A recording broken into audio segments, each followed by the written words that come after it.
Finale e madhe po afron me shpejtësi dhe tensionet janë në kulm, jo vetëm mes banorëve, por edhe jashtë shtëpisë. Ish banorja e këtij edicioni Arsita Çepja ka ndezur debatet në rrjetet sociale me deklaratat e forta kundër një prej finalistëve më të përfolur Gjestit.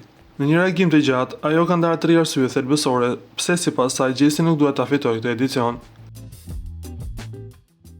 Është mendimi im, nuk po e dekretoj një ligj në parlament që u prek të gjithëve, kështu që po e them siç e mendoj unë. Sipas saj, Gjesti është i vetmi banor në historinë e këtij formati që ka shantazhuar emocionalisht një vajzë derisa e ka çuar në zaurim nervor. Ajo akuzon se ka trajtuar një grua si objekt dhe ka poshtëruar publikisht, madje përmend dhe një episod ku i futi kokën poshtë fustanit para gjithë shqiptarëve. Arsyeja tjetër lidhet me çështje delikate si bashkëjetesa fetare. Ajo e akuzon Gjestin se ka promovuar përçarje fetare duke përdorur gjuhë ofenduese dhe luftë të religioneve të ndryshme në mënyrë fyese.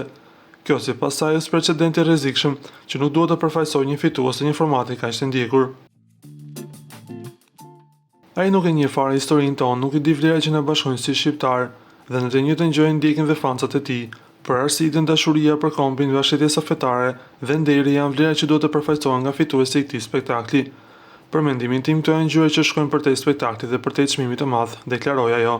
Edhe pse nuk i konsideron ndonjërin prej 4 finalistëve si fitues të padiskutueshëm, ajo është e bindur për një gjë, të paktën për mendimin tim Gjesti nuk e meriton.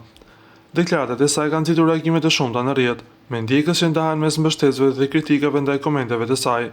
Ajo mbetet një nga zërat më të drejtpërdrejtë të këtij edicioni, edhe jashtë shtëpisë së famshme.